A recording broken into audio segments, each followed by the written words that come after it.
Hello, this is Vlad and a new story from my channel, Amazing Life Stories. How absolutely wonderful! Yuri looked discontentedly at the doctor, who wearily removed his glasses and wiped them with a handkerchief. An October rain drizzled outside the office window, and drops trickled down the glass like tears. Yuri Konstantinovich, I'm explaining this to you for the third time. Your wife has postpartum depression. It's a serious condition, complicated by the acute grief of losing her parents. They've come up with all sorts of nonsense, Yuri snorted, getting up. What kind of depression can there be? A cook in the house, a maid, a nanny comes, and just lies around all day. Quote. The doctor gave him a long look that seemed almost contemptuous, but said nothing. Yuri left the office, slamming the door. This pale shadow doesn't look like a woman, he thought as he got into the car. I'm embarrassed to show myself in public. Litka barely eats anything, doesn't take care of herself, and only perks up at the sight of Alina, but she doesn't have the strength to look after a healthy, strong girl. Quote, a girl? He grimaced, starting the engine. She couldn't even give birth to a boy. What kind of incomplete woman is this? However, she does have an advantage. She doesn't meddle in things. All that's left is to register everything in her name. And Yuri grinned. I can imagine how easy it will be. My wife will sign over anything, regardless of her circumstances. He remembered how it all began 3 years ago. This is the best match for you, her father had said, showing her a photo of the girl. Her parents owned a chain of home appliance stores. The business was thriving, but they preferred to have fun and travel. It was completely incomprehensible how they managed to build such an empire. Their daughter was a sweet, naive girl. She had just turned 18. Yuri was a womanizer, 5 years her senior. Seducing a trusting girl turned out to be easy. The wedding was lavish, and then he showed his character. Everything changed in the first few days after the registration. That dress makes you look fat, he said casually, looking her over before leaving for the restaurant. Lida looked at herself in the mirror, confused. The dress was new. She'd chosen it especially for this evening. But you yourself said blue suits me. You told me so when you were slimmer. Quote. He became rude, humiliating her, instilling insecurity. The gentle girl changed, shrinking like a flower under the first frost, and then she became pregnant. Yura had hoped for a son, an heir, a successor to the company. But Alina was born, a beautiful, healthy girl with huge gray eyes. Even that didn't work, he said casually, while his wife lay in the maternity hospital, unable to give birth to a son. She began to cry, quietly, soundlessly, burying her face in the pillow. When Olya was 6 months old, the irreparable happened. Lida's parents were returning from their dacha on a warm July evening. A truck driver lost control on the rain-slicked road and swerved into oncoming traffic. Their car was crushed into a tangled heap. Lida grieved so deeply that doctors feared for her sanity and life. She almost stopped eating, sleeping in 20-minute snatches, waking in a cold sweat from nightmares in which she saw her parents alive, calling her to them. Sofia Mikhailovna, the mother of Lida's deceased father, came to the funeral. This strange old woman lived in a remote village, ran her own household, and had no close contact with her son's family. It was said that she had disliked her son's wife at first sight. Lida didn't even know her grandmother, having seen her perhaps once as a child. The elderly woman stood by the grave, erect as a poplar, wearing a black headscarf. Her eyes are dry, her face stony. Forgive me, Petrusha, she said quietly, throwing handfuls of earth, I didn't save you. After the wake, she approached Lida. How are you, girl? Badly, she admitted honestly. Very badly. Sofia Mikhailovna nodded. If it doesn't end up in the store, come, here's the address. Single quote. She left the next day, without even saying goodbye to Yuri, who tried to play the grief-stricken son-in-law. Several agonizing months later, Yuri came up with what he thought was a brilliant plan. Why suffer with a miserable wife and a useless daughter? All the money was already transferred to his name. All that was left was to get rid of the dead weight, a country old woman, for sure. Let her take it to her backwoods home, and he would have complete freedom and his entire fortune. He rubbed his hands in anticipation and got ready to go see his next mistress.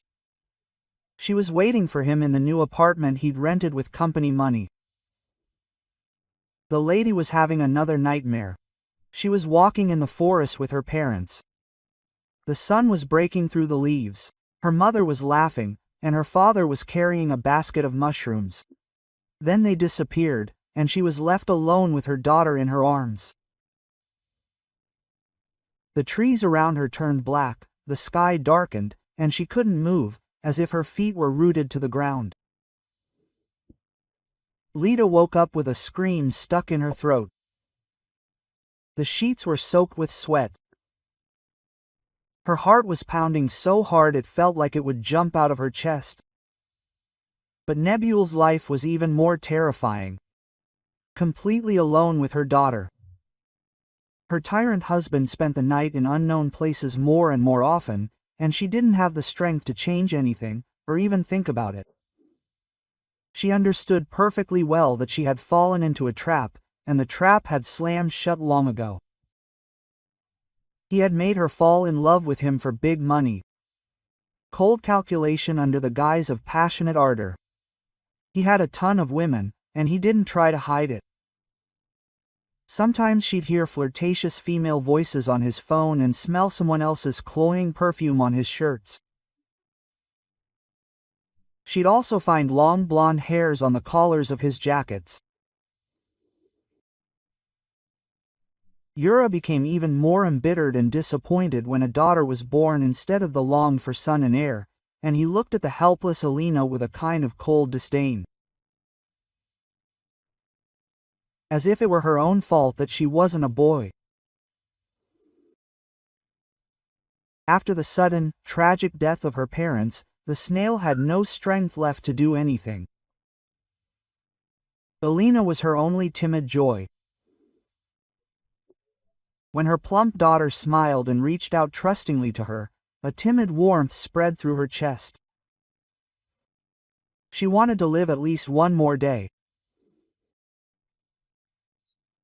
Lida vaguely suspected that the medications the doctors generously prescribed in whole lists were further suppressing her weak will and turning her into a meek puppet.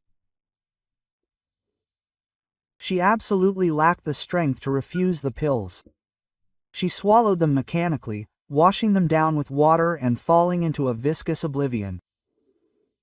A few days later, Yura came with a folder of documents. Quote, "Sign here, here, and here." He poked his finger at the lines. "What is this?" Lida asked weakly. "Just a formality. A power of attorney to manage while you're sick." She signed. Her hand was shaking, the letters were blurring. Quote, "Get ready," he said the next day. "Go where?" "To your grandmother's?" Quote. But no buts. Sofia Mikhailovna lived on the outskirts of the small village of Krasny Bor. The place was beautiful. Forested hills, a meandering river below, a large plot of garden and vegetable patch. When the black car pulled up to the gate, Sofia stepped out onto the porch. She was watering the flowers and didn't immediately realize who had arrived. Yura got out first and opened the back door. Lida climbed out with difficulty, holding Alina in her arms. The baby blinked sleepily. Quote, "Take it," Yura snapped. "I don't need a defective wife and a daughter instead of a son." He said this calmly, casually, as if he were returning a defective item to a store. He tossed 2 suitcases right onto the grass and drove away. Sofia Mikhailovna approached Lida and looked into her face. She stood motionless, her eyes empty, like a doll's. Quote, "Come on in," Granny said softly. "Why are you standing outside?" The house smelled of freshly baked bread and herbs. Sofia sat Lida at the table, poured her some crushed tea, and placed a plate of cheesecakes in front of her. Quote, "Eat, I don't want to." And I said eat. There was such firmness in her voice that Lida automatically took the cake. Quote, "And what's this cutie's name?" Sofia picked Lena up in her arms. The girl didn't cry, but stared curiously at the unfamiliar face. They didn't take her to the funeral, so this was the first time Grandma had seen her. Alina.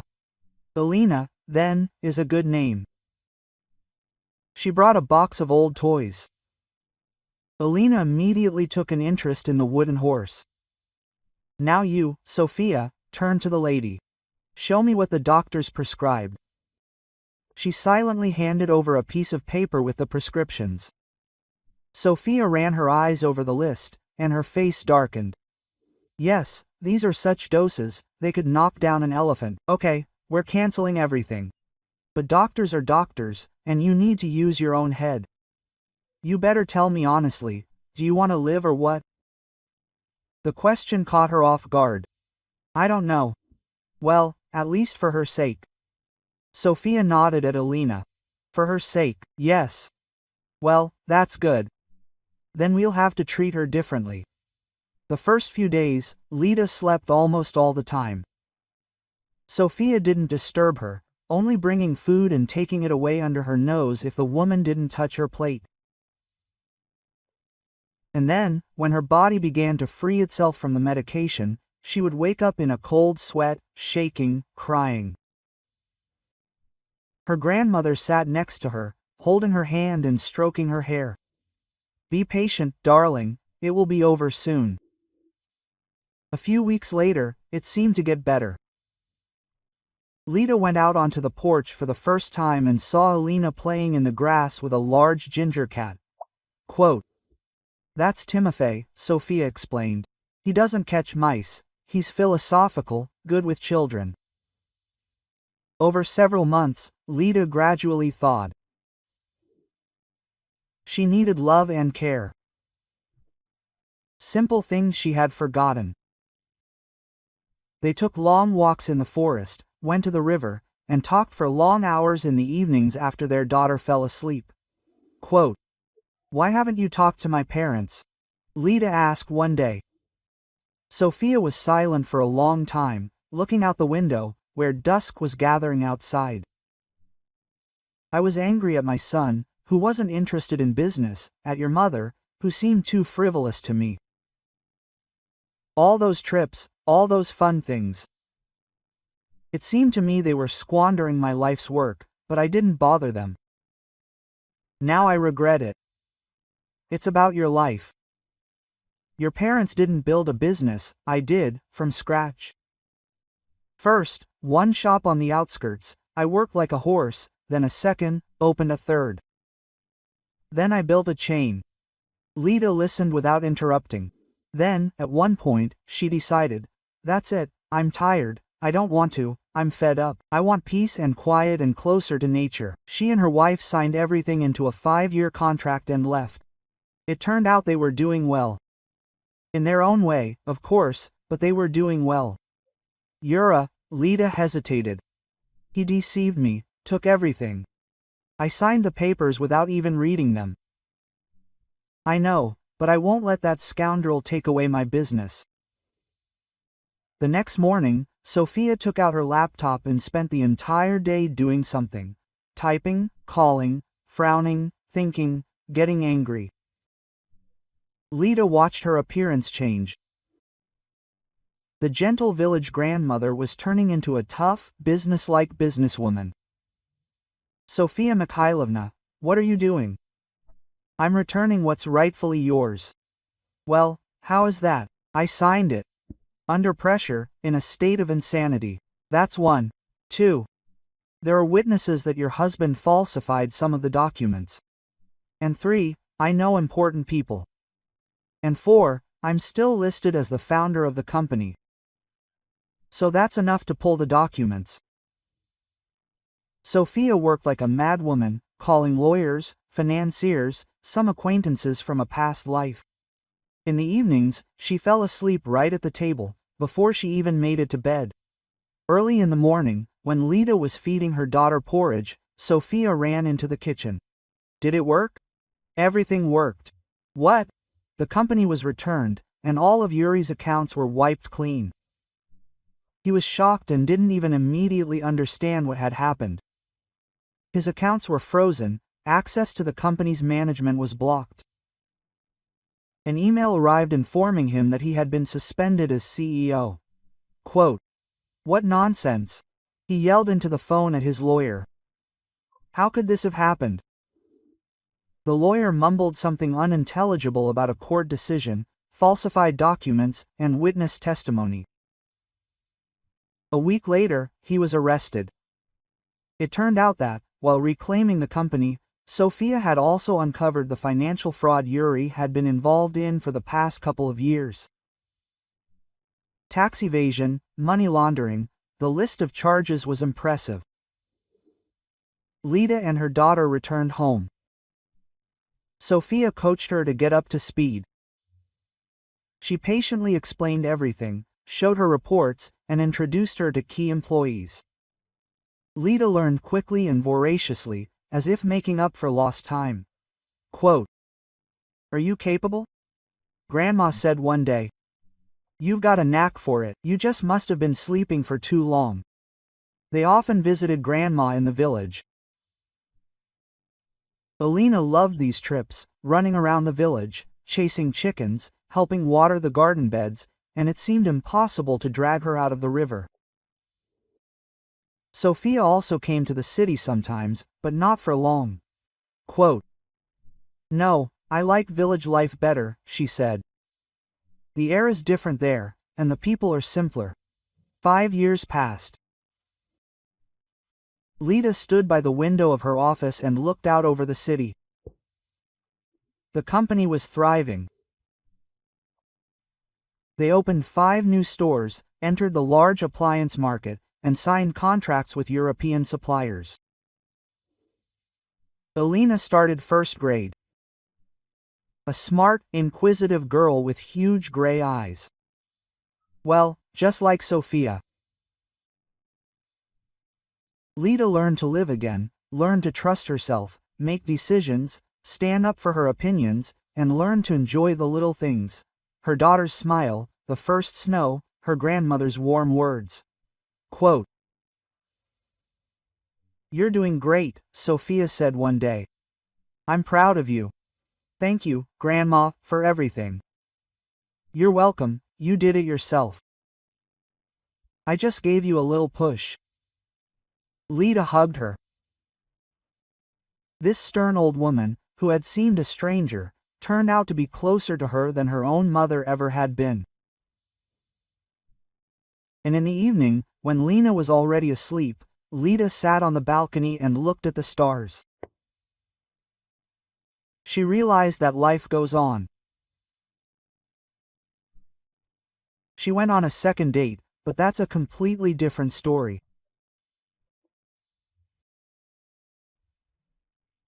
If you like this story, please support me with a thumbs up.